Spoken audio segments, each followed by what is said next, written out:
I asked for your questions on social media recently. You all asked so many questions that I had to split them up into 3 different videos so that I could spend sufficient amount of time on each one. The first video included all of the non-gear related questions like my artistic process, and the second one was all gear related. You can see both of those at the link up above. This bunch of questions is also gear related, so let's get to answering your questions. Best light images. Says still using and liking the SJ7, trying to decide on action cam. Yes, love it. Best action camera that I've used. Seriously, it's just the most simple to use and the battery life is awesome. I'll put a link to that down below. And the next one is from Bowleg09. If you had to shoot in the rain, what protection would you choose? Water resistant gear or external protection like umbrella, etc.? It depends on my purpose. I mean, the SJ7 that I just mentioned with its waterproof case is lots of fun. I guess that's external protection though. So yeah, I guess I would say external protection, but I mean, that's just considering what's on the market today. I mean, wouldn't it be nice if we could just take any of our gear just underwater and not have any issues with it? Unfortunately, that's not the case right now. Nicholas says, what are the best low-cost lenses you recommend for crop sensor cameras? Primes. Crisp images, great for low light, compact, relatively low cost. I love them. Arky says, hello, is it good to invest on Tamron and Sigma lenses for Canon, and what will be a good macro/zoom lens for Canon in budget? I do have a whole video on the topic of third-party lenses. I'll put the link up above. It will tell you just some considerations. As for a good macro for Canon, okay, I did some research into this. The EF 100mm f2.8 macro USM lens is the one that I thought was the best value. It doesn't have image stabilization, but that's probably okay for macro because you're probably using a tripod. It does open up to f2.8. It has an 5.9-inch focusing distance, and it has a 1x reproduction ratio.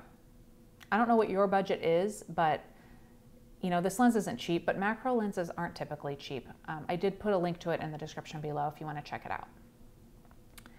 And the next question is from Ricardo. I have Nikon D7200, Nikkor 50mm f1.4, and the kit lens 18-140. I'm planning to buy a new lens. I think about Sigma 18-35, Tamron 24-70, f2.8 full frame, Nikkor 16-80, or Nikkor 17-55 f2.8. First to last option, please. Well, they're all fine lenses. I can't really rank them for you because they're all good choices for different reasons and for different people and purposes. But I can tell you that I own the 17-55 f2.8 DX lens, and it's fantastic. I don't own any of the others. To help you choose, though, what's best for you and for the way that you shoot, I have some general advice and a couple of questions to kind of help guide you. So number one, you pretty much have the focal ranges covered in the lenses that you already have. So I'm curious what you find lacking in those 2 current lenses that you own, and will any of these other lenses, will they fix that issue? If not, you know, maybe you should think about something else. If so, maybe that'll help you start to guide you to the right answer.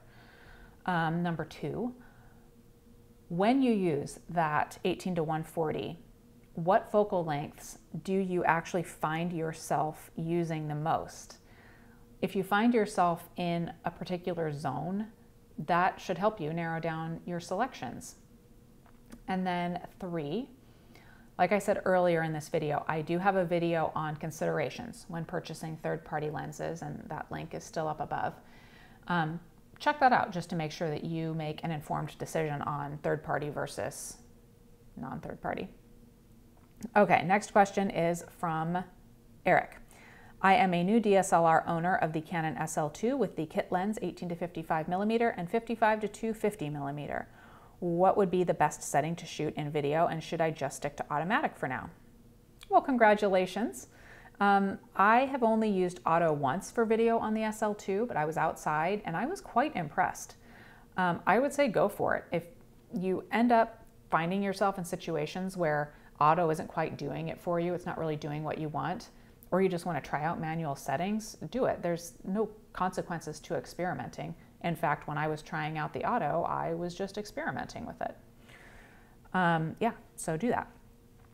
Last question is from K. Christopher, who says, in your opinion, is crop sensor versus full frame final picture results close in quality? Cheers.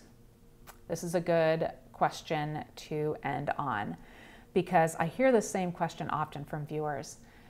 The thing is, every camera is different and they have come such a long way over the years. So if we're talking about current generation DSLRs, there are extremely subtle differences between crop sensor and full frame in terms of image quality. I know that isn't the most controversial and exciting answer, but you know what? Your timing, your light, your location, the know-how of the photographer, those things will make a much, much greater difference in image quality than the size of the sensor in your camera. Thank you for your questions, everyone. You always get me to thinking. I'll definitely do another Ask Snapchick sometime soon, so feel free to ask your questions on social media with the Ask Snapchick hashtag, and I will pull them all together the next time I am ready to film one of these. And until then, you can go back and watch the first 2 videos of this round of Q&A at that link up above. And thanks for watching, everyone, and I'll talk to you again soon.